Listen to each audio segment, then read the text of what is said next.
Top Hill Recording Podcast, episode 175. Tonight's guest, Mechalle Myers. Thanks for being here, Mechalle. Thank you so much for having me. We're excited to have you. I said it already. Excited. I said excited. I meant excited. We're excited to have you. No, you mean excited. Excited to have you. So we're back at our studio. We've been the past few episodes. You need to just be honest, man. This is the third one. We ain't left. On the moon. Is that? No, what? Where are we?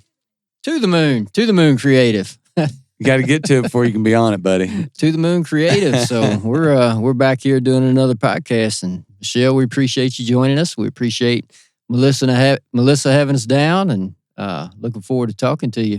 This is great. I'm looking forward to it. Yeah, I've been excited about this one.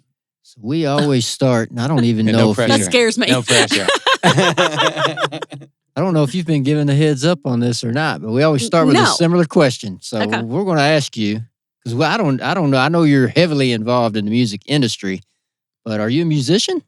I am not. Okay. I cannot sing. I cannot play any of that. I've just always loved music and country music particularly, and have always wanted to work in the industry. And so I just took the skill set that I had and came and gave it a shot, and I've been in it for 18 and a half years.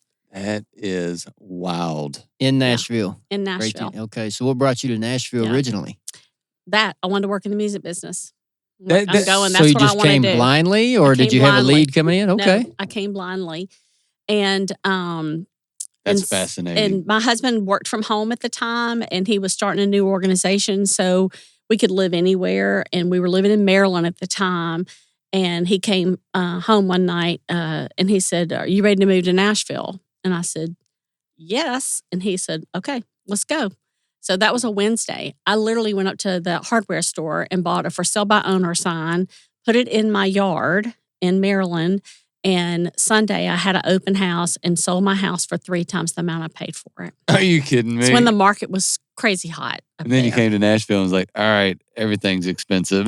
Right. It wasn't, though. I mean, that was 18 years ago. I guess it was. It's a whole different city then than it is now. It really was. Yeah. And so we came and we moved in our house in September, and it was finished, being built. And he said, just don't look for a job until, we finish this house so that you can take care of that, because I've got this company to build. And so I didn't start looking till January. But in December, I was in an aerobics class, and a woman came up to me afterwards and said, "Are you new?" I was like, "How did you tell? You were going left, I was going right," And so we chatted for a minute, and she said, "What do you do?" And I said, "Well, I just moved here, but after the first of the year, I'm going to start looking for a job." She goes, "What do you want to do?"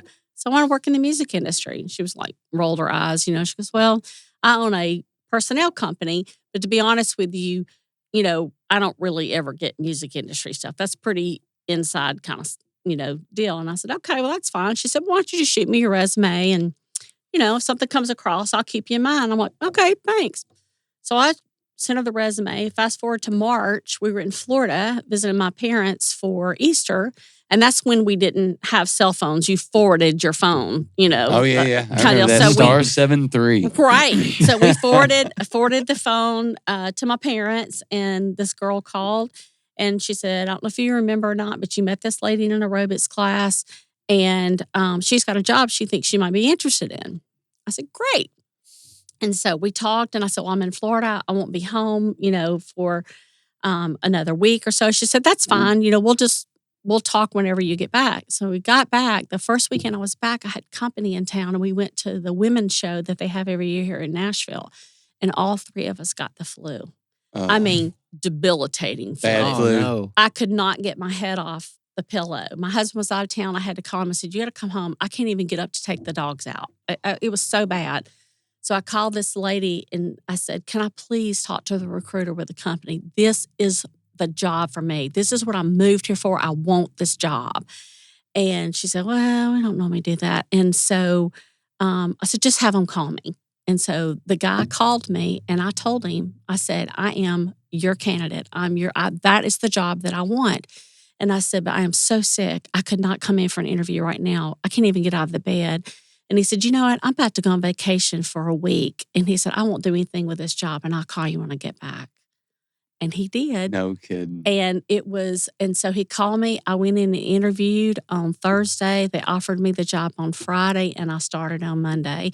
And it was for the president and senior vice president of Great American Country Television, That's GAC. So that's how I started my career. What are the odds Great that you American get Country that? Television. I know. Oh, it was stars divine align. intervention that the Lord Seriously. put this lady in my aerobics class, Well, even not even prior to that, to know that you wanted to work in the music industry, that was just something you wanted to do with your skill set. You come down, then all that stuff happens. Then they wait a week to even do anything with the job. It's just, that's not very heard of. Oh, That's it's never heard wild. of. I know it. It did. And it was the job for me. And it turned out Sarah Trahern, the girl that was the senior vice president at the time of GAC, had lived in D.C.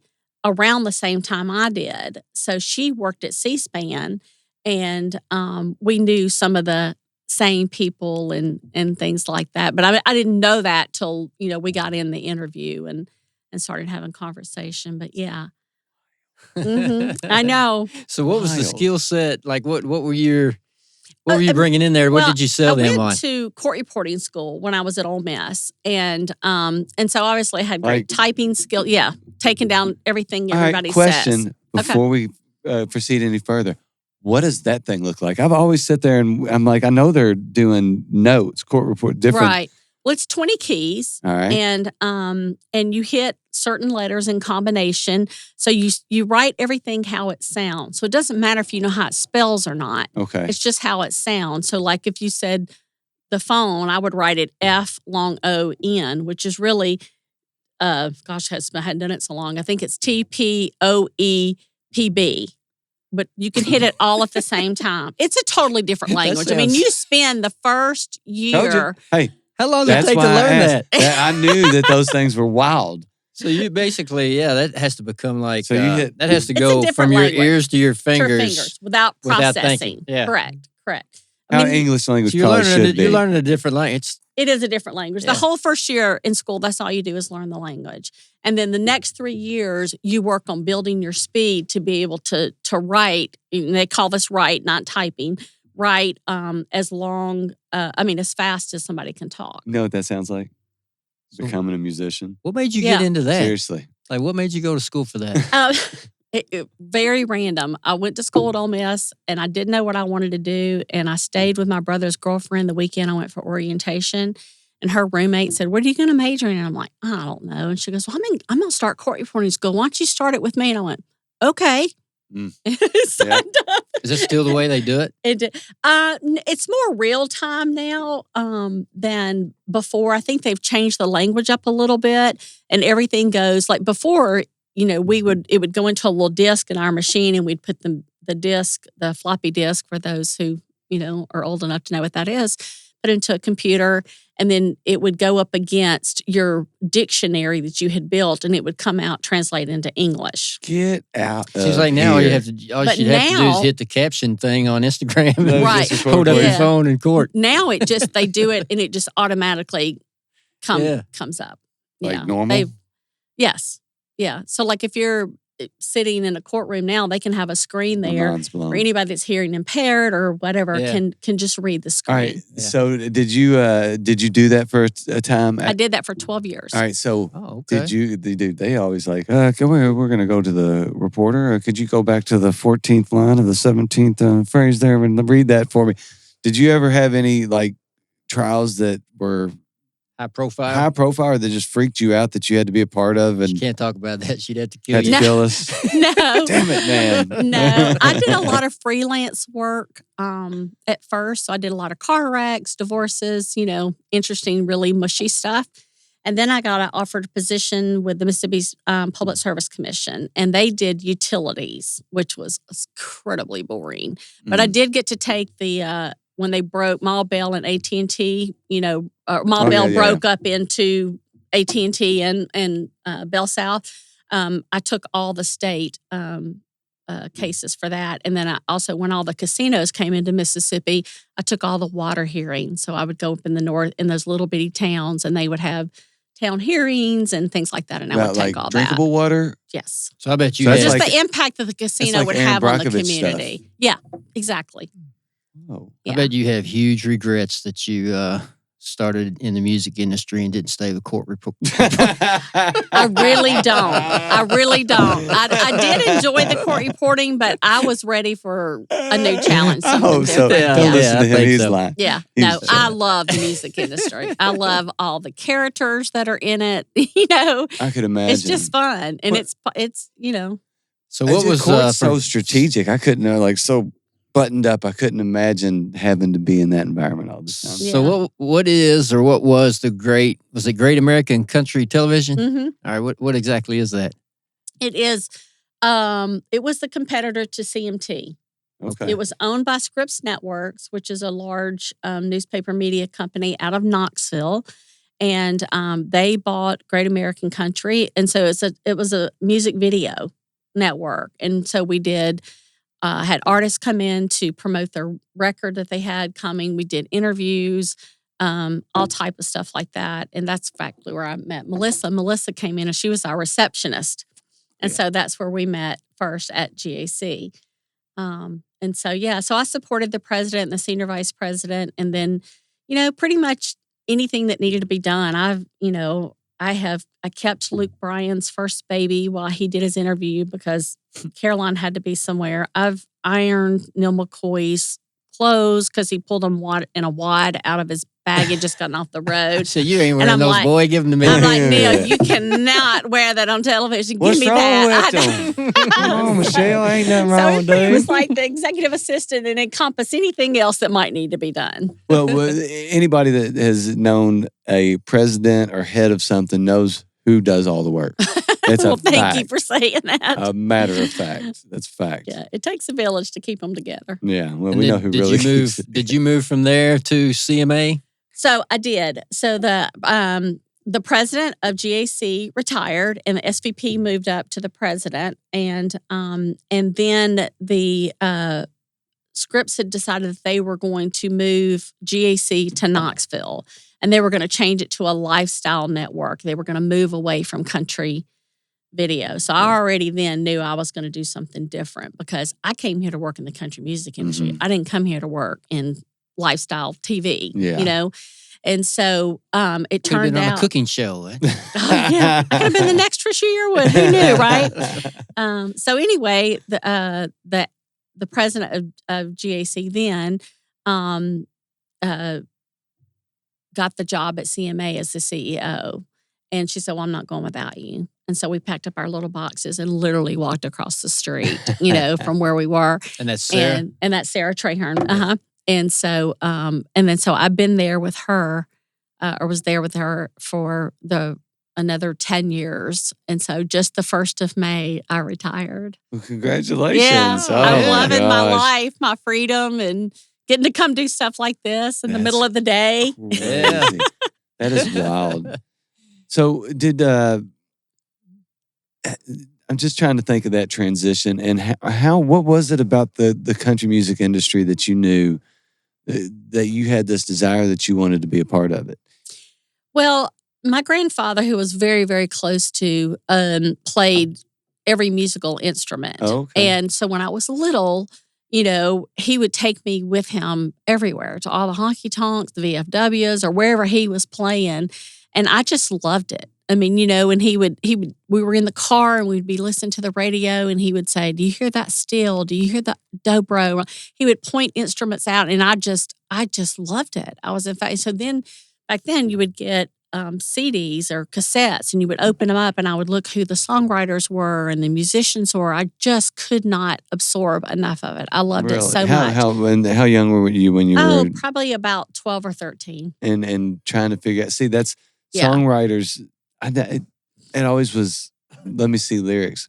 It's always interesting to see who wants to know who the songwriter is, who produced it, who was Right. where was it done, where Yeah. was it recorded. That's very I very loved interesting. all that stuff. I just found it, and I would go, "Oh, I know that that keyboard player, he played on something else, whatever. It was just like putting the puzzles together. And so I just really wanted, but my parents were like, my grandfather, travel all the time playing music, and it caused a lot of trouble between him and my grandmother. So my parents, like the music business, like, you are not going into the music business. They didn't even understand the business, that there would be a whole different side of it than like, I'm not going to sing or play. Yeah. I'm not going to be on the road. I'm going to do something else within. It's like dancing in the town of Footloose. Not to be done here. Right. Exactly. Well, you've rubbed elbows with a lot of country music stars. I have. I really have. I've been so blessed by the most wonderful people, and country music artists are some of the most wonderful people I've ever met. I mean, we need some inside stories. Oh, no. He just said, I'd have to kill you. She said, come on. He said rubbed elbows. And it's like, she watched Luke Bryan's kid, man. You don't rub elbows with somebody who watches your kid. That's different. It's like, that's a different level. We're family. Watching when your Bo kid was on first, some way. Bo was probably about 4 months, maybe, or 5 months, and he brought him in the little carrier into the studio, and he's like, "Can you help me with this today?" He said, "Caroline had a dental appointment or something or whatever." Hold it out. I know, right? I'm like, "Yeah, I got it." Whatever. So, have you how being on that side of things, being on the inside of country music and getting to know these stars as people, like normal people would back in their hometown, who they grew up with, and seeing the evolution. You spent 18 years or so in the business. What does that look like when you see the kid coming in that has these huge dreams, just like a million other people that moved to this town, but they're the one that is in the position and in front of the cameras, and they are getting success. And then you watch them, like Luke Bryan. If if you saw him at the beginning and you see where he is now, American Idol, and doing all these things and huge records, what does that look like from your point of view? Do you see I guess it's basically person to person, but as far as like the outside of the growth of the person, or does the circus around them look bigger? Do they change, or do you notice a difference in people that change when that happens, or people that just stay who they are? Yeah. What does that look like? Some do. For Luke, he's the same person I met the first day he came in the studio. Yeah. He really is. He's just a big old goofball. He's just a lot of fun. He's very authentic, down to earth, and he loves his fans. He loves his family, and he's not, embarrassed to expose them, like some good-looking men like him. Like, well, I don't really everybody know about my wife because then women won't hit on me or whatever. But he's like, he really, embraces his family life and all that. And he's exactly the same person that I met on day one. Other artists, and I won't bring names, but they become more reclusive. I think the fan scare them. Yeah. They get into it because they want to play music and they love it and they love the idea of going on the stage and playing. But when it comes to the meet and greets and all the radio and having to have that one-on-one conversation, it's uncomfortable for them, and so they become, as they get bigger, they have to do all that coming up or you'll never get big. I mean, you have to build that fan base. But as they get older and more seasoned and they don't have to do it, they tend to, keep themselves in a bubble. Yeah. Do you find, I think there's a lot of, and it seems like counterintuitive when you're thinking about musicians and performers. A lot of those people are introverts. Most all of them. They would rather be. They would rather be on their own instead of out in front. And like the stage is somewhere they express themselves. But they're not typically in your face people except when they're on stage. Right. They're totally different. They're like two different people. Do you think is there a yin and a yang to that? Is there I think I've got a shining example, but it's always comedy for me. But like there's Bert Kreischer and Tom Segura. They're best friends, but they're two totally opposite people. One is gets done with the show's over, goes back to the hotel, no partying, none of that. and the other will announce where he's going to go to the bar on stage so everybody can go hang out with him. And, shirt off comedy, just crazy. And I got to think that there are probably some people that are completely extroverted and in their element around all that. You see them. You see people that are like that, which blows my mind. Yeah. Brooks and Dunn are that way. They're party all the time. They're just ready to go. No, they're total opposite. Really? Kix is a very extrovert, and he wants to be in front of the fans and not that Ronnie doesn't, but Ronnie's just more reserved. Mm-hmm. I mean, he's one-on-one. He's incredible. Loves to chat, and I've had a lot of fun with Ronnie in conversations and stuff. But and that's why you see Kix dancing around like a wild man on stage, and Ronnie's in front of that microphone delivering that incredible, crazy vocal. Oh my God, he's like the best, right? Yeah. My neighbor's a 75-year-old retired art school teacher, and if you looked at him, you'd never know because he's about 6'4", big guy, cowboy hat all the time. And his favorite band of all time, I do believe, is Brooks and Dunn. He loves them. It's so much so. It's been a weird week at my house. We live in the forest in Louisville, which is weird to say, but it's true.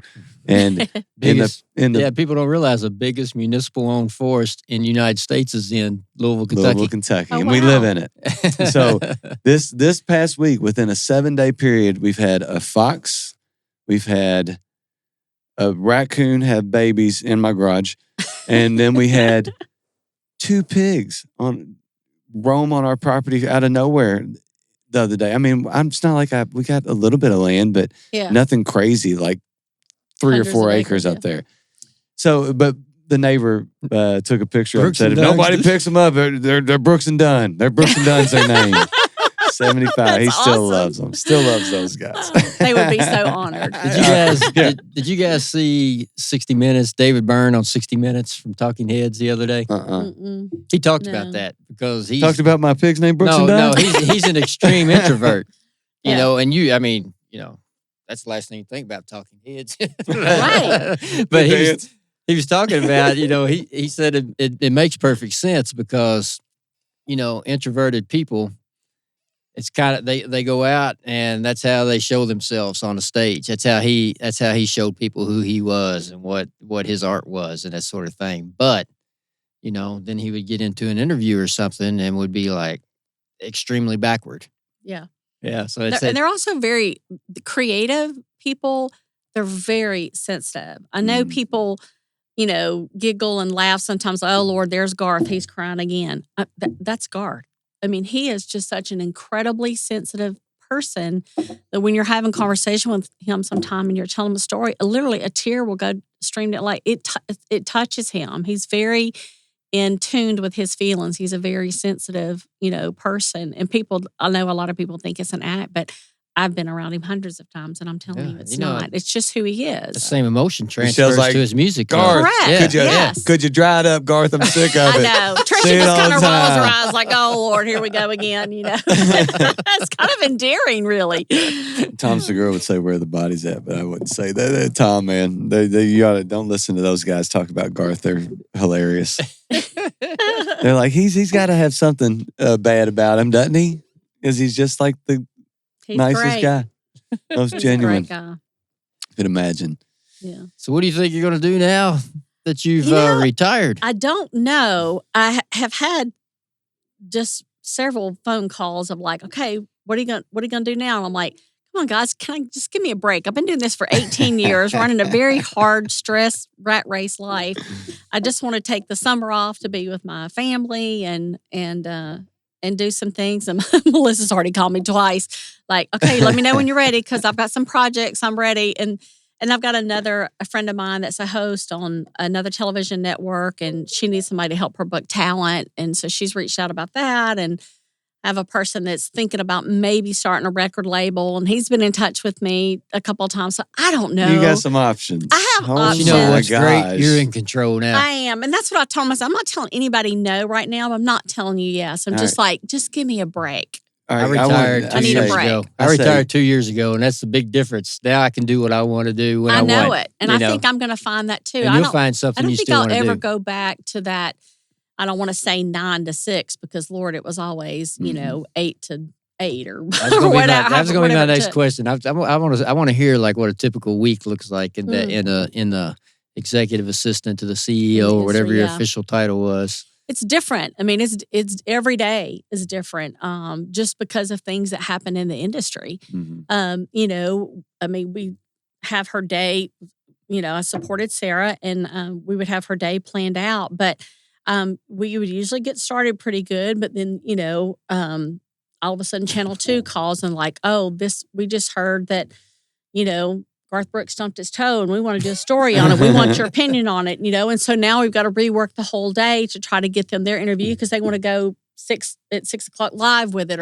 So you have things, I mean, some days are very, structured with meetings and stuff, but there's a lot of, you've got to be nimble. I was going to say, and not get rattled, or like, okay, Sarah would come in my office and say, okay, I'm going to turn your day upside down. I said, okay, give it to me. What is it? And she'll like, well, I got to do this. You need to move this and this. I'm like, okay, no problem. Yeah. I'm like, why get upset about it? You're just going to you call and can. explain to the person. You do the best you can and It rearrange the day. It has to be interesting. Keeps your mind just sharp. Okay, I got to loved do it. this now. I got to pivot, do something else. Plus, I never got bored. what I was going to say is they're working with artists. Do you think like they're real prompt and good about stuff? Oh yeah, No. I thought it was Thursday. What day's this?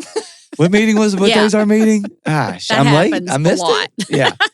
So in an industry where, the Yeah. flakiness of time, not Yeah. people. The but, good thing, though, that came out of COVID was artists who were not familiar with Zooms before, if they, call and say, hey, I'm late. I'm sitting in Nashville traffic. I'm going to be 30 minutes. We're like, okay, let me Zoom you in. We'll get the meeting started with you on the phone in the car, and then you can join it, when you get here. So we were able to pivot and do some things like that, made it more time efficient. What I meant to say was I was just leaving. I mean, I'm just getting out of bed. Can we Zoom in a minute? Give me 4 minutes. I'll Zoom you in 4 minutes when I'm in my car in this fake traffic I was talking about. My only suggestion on your new career is I would say highball everything. Just, I don't know. It's going to cost you a lot of money, though.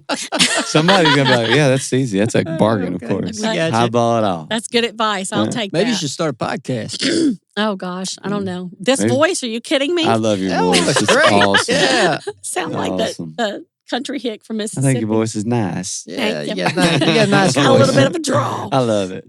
Love it. Goodness. Excuse me. Yeah, you're in a very interesting position right now. I am. Dropping hips.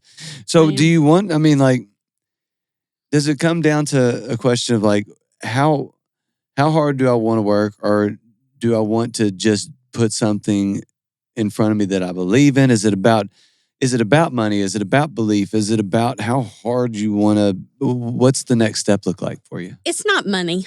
It's not. It's like now I want to do the things that I really believe in and that I enjoy, and I love to help people. Like my friend that called, and I need some help booking talent or whatever. That, I enjoy that because now I'm staying connected with the people in the industry by making the phone calls or the emails or whatever, but yet helping her do something that, that she just doesn't have time to do. Yeah. What's And Melissa so- wanting you to do? She has not revealed that yet. I'm not really sure what she's got up her sleeve, but it'll be something. But she's like, you just let me know when you're ready. So, and anything Melissa asks me to do, I will do. So Yeah, do you we see feel the yourself same way. like supporting, up and coming artists or I just don't know. Just don't know I yet? think when the how right long have you thing. been retired? Just since May 6th. That's Yeah. the real. That's Yeah. the real thing. Is you're probably still figuring. You don't have a clue of what I that don't. is next. I think to just what presents. When it comes across, I'll go, yeah, that's it. you. Yeah. That's what I want to do. You know what you probably do know. is go, this is my job. Just the same thing you Right. did with that other one. Is Yeah, this because is you this just is know. the one. Yeah, you just feel it that it's the right thing. My mother, who's 81, is living with us. My father passed away, stepfather passed away, and she moved in with us. And, she's having some health challenges. And my husband has MS, Oh, and he has health challenges. So right now, being home and just being able to be there and be a support to them has just been a blessing, going to doctor's appointments with them and things like that. So I'm just trying to kind of get through this new phase of, my life of I wouldn't say I'm a caretaker because they're both still pretty independent, but there's some Well, that's to good. that. At 81, if you're still pretty Oh, independent. she's still driving. Yeah. Look out! Uh-oh. You see a white car, Avalon coming down the road. That doesn't mean she's driving well. Right, that's exactly right. It's got to be interesting. That's got to be an interesting quick switch for you. It has been. And what is like the past, just a little bit since retirement? Have you learned anything just that just kind of caught you by surprise? Of caretaking, just and taking care of not having to go, like you said, that 8 to 8 and taking care and doing things my that you stress- Taking your time with the coffee in the morning. Yeah, No my kidding. stress level has dropped tremendously because I Really? don't feel I would get in the bed and go, my mind, I couldn't shut my mind off. Like, I need to do this tomorrow. I need to do that. Like, and I would get up in the middle of the night and text myself or email so I don't forget something when I get, just things like that. And just my life is not dictated by anybody else's schedule anymore. It's my schedule. So I get up and go, what do I feel like doing today? That has to be great. Like yesterday I went, some friends of ours just moved in a house down the street and I went down there and put the contact paper on all her shelves for her, and I was like, she goes, I can't believe you're doing that. I said, this is so therapeutic. You have no idea. I'm like, y'all just get out of here and leave me alone. I got this. All right, so I'm going to ask you a question. And I want you, the first thing comes to your mind, okay? Okay. What's one of the best memories you have from your time with CMA? That's tough. Gosh, because I've had What's the first thing comes to mind? So many. I met Kenny Rogers. Okay. What? Hey. Yeah. I got to meet him and literally sit down and visit with him. And he Tell us was about that, such an icon. I had watched him for so many years, had all his records and everything. And just to be able to just visit with him, How long ago was but that? it wasn't that long ago. It was probably about a year or so before he passed away. Okay. He came out and did Music Fest, and I was backstage with him. And I'm like, I'm going to take this opportunity because I may never get it again. And I wouldn't have. Was he I as would have missed it. gentle of a person as he Yes. seemed to be? Very, Really? very kind. Yeah. Just, ask more about me than, I could ask about him, where I was from and all about my family. And he was just a really, really kind person. That was a huge loss to country music when we lost him. And we've lost a lot of great legends. Yeah. Just in the past In the year or two. I know. For sure. Yeah. So another question I had, if I remember right, you are a chapter in Melissa and Dr. Sarah's musical imprint. I am chapter number 7. Chapter number 7. Lucky Tell us 7. about that. Single digits, bro. You know it's good. Yeah. I am. My chapter is called Because He Lives. And in 2016, in May, I was diagnosed with breast cancer. And I went through a very, difficult time through that. I had a lot of people that rallied around me. And I had a mastectomy. From the time I was diagnosed to the time I had my surgery was 2 months. And then I went through 4 months of chemo after that and lost all my hair and, everything that comes along with that. But during that journey, I just had so many wonderful people rally around me. I mean, literally, when I came home from the hospital, and I'm not saying this in a bragging way, just to show you the love of the country music community. When I came home from the hospital, I had 19 flower arrangements in my house. It looked like a funeral home. I mean, it smelled like a funeral home, and I had food. I mean, constant people were sending catering, and it was just, the love was just incredible. And even one day, it was a Sunday afternoon, I was feeling pretty good. I took my treatments on Friday, and usually I was home over the weekend, and then I would go back to work on Monday. Well, Sunday afternoon, a friend of mine said, I'm going to get you out of the house. We're going to just go do a little shopping. And I was in a store, and my phone rang, and it said unknown. And I typically don't pick those up, but you don't ever know who's going to be on the other end that needs something. It was Sunday. I picked it up. I said, hello. And he said, Michelle? And I said, yes. He goes, hi, this is Keith. I said, hi, Keith. How are you? And he said, I'm fine. I said, how can I help you? And he goes, no, this is Keith Urban. And I went, I think you mean he went, this is Keith. And I went, it's Keith Urban. I know. Well, it wasn't his Australian accent. And I went, and this guy that I work with I call him Pittman. He pulls stunts on me all the time. We're always playing practical jokes. I'm like, all right, come on, Pittman, cut it out. This is not funny. You know how much I love Keith. This is not funny. And he started laughing. As soon as he started laughing, I knew it was him. I knew the accent, and I went, oh my gosh. I'm like, well, what can I do for you? He started laughing again. He goes, there's nothing. He goes, I tried to call you Friday, but you were at your treatment. I tried to call you at the office. And so he said, I got your personal cell number. I hope you don't mind. I just wanted to call and see how you were doing. And I was like, oh my gosh. How dare you, Keith, call me and on my we talked like 15 or 20 minutes, about his parents' cancer and Nicole's, dad and everything. And just, like I said, the love from that community is just amazing. That support. Well, it kind of more than anything speaks to the service that you've provided for that industry. Not everybody gets those 19 arrangements. Not everybody gets that phone call. There's a reason you got all that. A lot for a lot of people. And I know it sounds so cliche, but I love people. I really do love, and I love to help people. And that was the fulfilling part of the job, not meeting the schedule and making all that work. It's like, what do you need? What can I do to make your day better? How can I help you? Yeah, it's personal to me, Yeah. So that's why you get 19 arrangements and phone calls and stuff like that. Let's go to the other side now of that question. You think back to your CMA, what's that memory that just like still makes you hurt in your gut, like you didn't know how you were going to get through this? I was at the awards in 2020. I think it was 2020. Can't remember the years. When you're at these awards, I'm terrible with days. Yes, I'm working. You're working. I'm working. Yeah, I always work the red carpet. I'm the first face that the artist sees when they get out of the car to welcome them, and they know you anyway. And then I know if I don't know them, if they're fairly new artists, I know their publicist or their manager or somebody that's with them. Because it's a small community, it really is. Yeah. And so I would work the red carpet, and then after that, I would just kind of filter around backstage if there are any holes that people needed help or anything. If not, I would just go find a seat in the audience, which was my favorite thing to do, to be able to sit and watch the show. Because it was always a great show. But so I'm sorry. So like Crazy. that moment, time you didn't know, like, oh my gosh, can't believe this is happening. How am I going to get through this? Yeah, I got the phone call that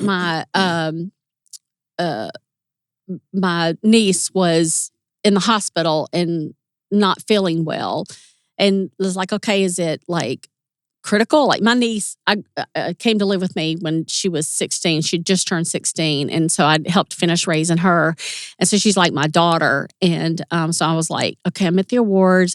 Is she dying? Is it the flu? Is it whatever? Like just being that the pit of my stomach, just like I didn't know what to do. And I went to my boss. I said, here's the situation. She said, go, just go, and that was huge to be able to just to walk away from that, because I had responsibility that they had, given me to, and they were like, we'll figure it out, and amazing. That award show went right on without me. Isn't that weird? It's crazy, but you know what? It's crazy. And the industry's kept going since I retired too. Yeah. It was probably just as huge though for you to walk in that room for her. Yeah, it was. It was. And she has said that since then, how much it meant for her, for me to come to her, because she knew what an important night it was. The most important night? Of the year. Yeah. It's like Christmas for country music. Yeah. That's awesome. Absolutely. So how much do you say as an executive with CMA, how much do you feel like you're on top of like up and coming country artists? We try to stay on top of it. The thing that CMA does is one of their missions, is to help grow country music. And the way to do that is to embrace these younger artists before really anybody knows them and help promote them through putting them on playlists and getting them on stages. And of course, there's certain criteria you have to meet to play a CMA stage. You can't just, want to be that. There has to be a goal that you have to reach to be able to do that. But I think they're very good at getting, and it also depends on the booking agency and the manager and the label, whoever also has helped pushing them to make us aware of them, because there's so many of them. There's no way you can know them all. Well, you just have CMA Fest or something last couple weeks ago? Yeah. Right? Last weekend. last weekend, and Nolan Taylor, who is a Lexington-based artist, he was I think he was on West Virginia radio, but he has a song that just has taken off, and he's playing with Charlie Crockett and a bunch of other up-and-comers, just massive stages. But I saw he was down there, and we're talking this maybe 4 or 5 months that video was released that really propelled him to where he is, and he's there. So, somebody is paying attention. Right. For him to already be there, and then seeing other pictures of artists that we've had on be there that are really fresh and new faces. It really speaks to that, to staying on top of getting. Well, it's those not people taken in. lightly. I mean, what a festival or an award show appearance or whatever can do for someone's career. I mean, look what it did for Chris Stapleton on that performance with Justin Timberlake. It blew him up. I still remember so that it's not song. taken very lightly at all. We at CMA has a booking council that meets for many, many weeks. And it represents, on that council has representation from the booking agencies and labels and all that. And they all come together, and there creates this huge list of people, that they have seen or that are blowing up or whatever. And it's all vetted out so that it's fair, and it's, it truly is someone who is gaining ground, and you want to help them get that little push. But they have to meet things like so many tour dates a year, and have to have, charted or uncharted songs. I don't know all the criteria off the top of my head, but they're very, intentional about who they put on those stages and help. Like I said, it just can't be Joe Blow who's been sitting in front of Tootsie's collecting money in a can. It's got to be somebody who's very intentional with their career. Putting in some effort. Absolutely. Putting in the work. And that, what you said it earlier about, there's so many people that come to town and that are so talented, and they get here and they don't, because we've had talent come here and well, I want to be an artist, I want to do this. And then when they find out how much work is involved outside of performing on stage, which is the photo shoots, the, all the interviews and all that goes along. And they're just like, whoa, that's not what I signed up for. I didn't want to do that. And they'll just back out, because they be a songwriter or something else. But there is so much talent in this town. It is unbelievable. Talent, it's talent meeting ambition meeting. Some who's willing to work the hardest. Yeah, who's willing to work the hardest. Jeff said it last podcast. He was always getting better, and then he had an opportunity, and he was prepared for it. Yeah, and that's what it boils down to. You got to be willing to take that opportunity. You got to be willing to do it, and you got to be prepared to take that opportunity. Yeah. Yeah, absolutely. That's what you gotta be able to interests grind. me. Yeah, you gotta be willing to grind. Yeah, yeah. It's really what interests me in seeing what you do, because whatever you take on, because you're still young, you've got a ton to give. Whatever that next thing is that you decide to do, and I'm fascinated to see what that is, because whatever you touch, I'm sure is it's gonna not only be worth it, but you're gonna make it even more significant and better than it already is. I can just. It's going to be fun. Imagine. Whatever it is. Imagine. Yeah, it better be fun, right? You're retired. You ain't in for nothing but fun. I mean, not that I haven't had fun the last 18 years, because I absolutely have. It's been a great ride, and I've enjoyed it so much. But it's just time, to step back for a little while and go, okay, now what's next? Yeah. Maybe not wake up in the middle of the night sending yourself texts with this next job. Yeah, it's kind of nice to just not even have to not hit the snooze, but you don't even have to set an alarm. Just whenever I wake up. Are you still waking up earlier than your alarm would have been going off? Didn't that suck? Yeah, I am. But I'm going to get over that. That'll change. Yeah. It'll change. So I want to circle back a little bit. So you told us your story in the Musical Imprint book, but did you tell us your song and how that was tied to that story? Yeah. So when I first got the diagnosis, of course, you're just paralyzed. You just can't even imagine, like, how could this be? There's no cancer history in my family and all this kind of stuff. And I struggled with, I was terrified. I don't even know if I can do this. How am I going to deal with this? And I've always been a person of strong faith. I always pray. And my husband he gets aggravated with me because I do not make a quick decision about anything. I'm going to the Lord in prayer with it. And when I feel like I know the answer, then I make that move, And sometimes I'd take longer than he would prefer to come up with that decision. But anyway, so, that's what I did was I prayed about it. And I was like, Lord, how in the world am I going to do this? And a friend of mine at work came by and said, hey, I've got this girl that's about a year ahead of you in your journey. And she would talk to you if you would be willing to talk to her. And I had run into everybody else. Oh, my aunt had that. Oh, yeah, but she died. Oh, my grandmother, she had it, 50 years ago, and they did a mastectomy, and she's a mess. And I mean, it was all the bad stories. And I just wanted to talk to somebody who had been through it themselves, not knew someone who had been through it. And so I called this girl one night, and I sat on my bed, and we talked on the phone for like 2 hours, and we laughed and cried, and she gave me so much information about what I was about to endure that the doctors never mentioned, and the things that she taught me were so helpful. And I thought, you know what? I can do this. I'm like, and then I was thinking, Christ, he suffered on the cross. I mean, when you think about the suffering, I'm like, if he can do that, I can do this. Surely I can do this, right?